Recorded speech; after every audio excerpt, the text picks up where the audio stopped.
Possessive people, well, they are called possessive because they definitely want a huge amount of control, basically full control, over anything and anyone that exists around. But as I've been saying, I'm not interested in what people exhibit necessarily. What is most important to me is the reasons beyond that. See, most, if not all, of these exploitative people, they have a fear of abandonment.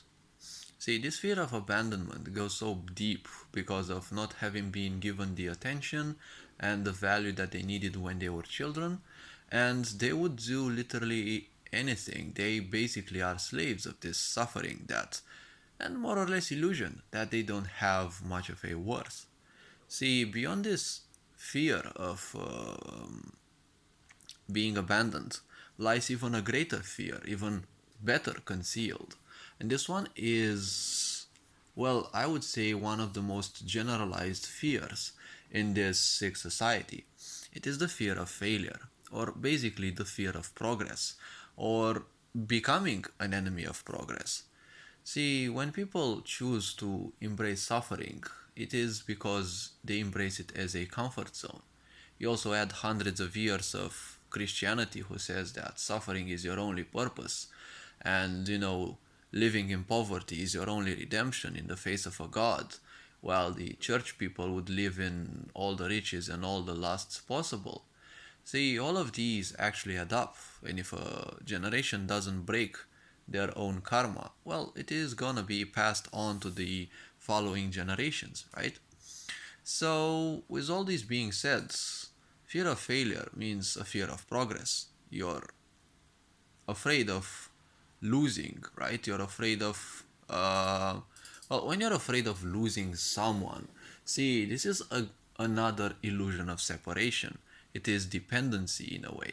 Now, dependency is an illusion of separation because, well, linguistically it may sound illogical, but see, when someone is dependent, they on someone, right? When they are needy of attention, they basically believe that they are alone, right? Don't take the meaning of what they say. See, meaning is nothing else but a tool created by humans. As I was saying till now, words are either weapons, they are either cuddles, or they are simply meant for a generalized meaning. But ultimately, words are nothing else but meaning, whose simple worth, uh, well, that simple worth is just to try to make yourself understood to the others. The way I'm doing, for example. I'm using words and the such just to make myself understood. I do not need these words beyond anything else.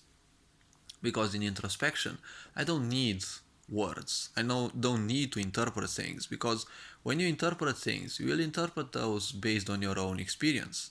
If your only experience in life, or all your experiences, or most of your life experiences represent pain and separation, well, you'll always be more or less seclusive, right?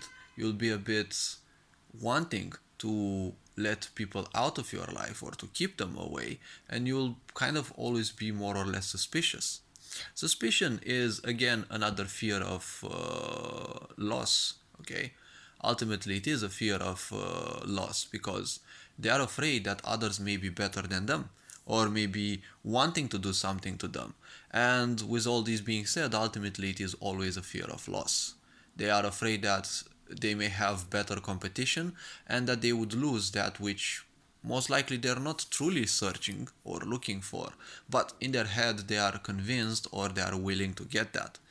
When you have this much amount of self-sabotage, mostly you won't achieve too many things because the fears are those which you'd invest your energies most in. So therefore, there is not much of a overall progress other than being constantly depressed because well you need depressed, right? You need deep rest, right? It's not that you're depressed, you need deep rest. That's the occult play, right? The words play with that. And well, if you are constantly tired because investing in all these lower vibes, well, will always keep you tired, right? So investing in all these energies will always keep you tired. When you're tired, you're in your lower nature. When you're tired, your body automatically feels so-called unmotivated. Although I never believe, well, for around 15 years I searched for this term, and I became introspective enough to find and see what this motivation is all about. And well, it took me around 15 years to realize that it is nothing else but a psychological illusion. Well, the point is, it is just a point, a defensive mechanism, right, of your lower nature. When you're feeling tired enough, everything suddenly feels of no more value. You don't want to eat anymore, you don't have a so-called will to do anything, right? And well, I'm not gonna try to win people's minds over the idea that motivation doesn't exist, but it is only a tool in a sick society to make money, right? With meditations and all sorts of things promoting this thing which basically doesn't exist. But people will need, my calculations say, around 2 or 3 decades more to realize this, at least. So, well, I'm not gonna dive into that.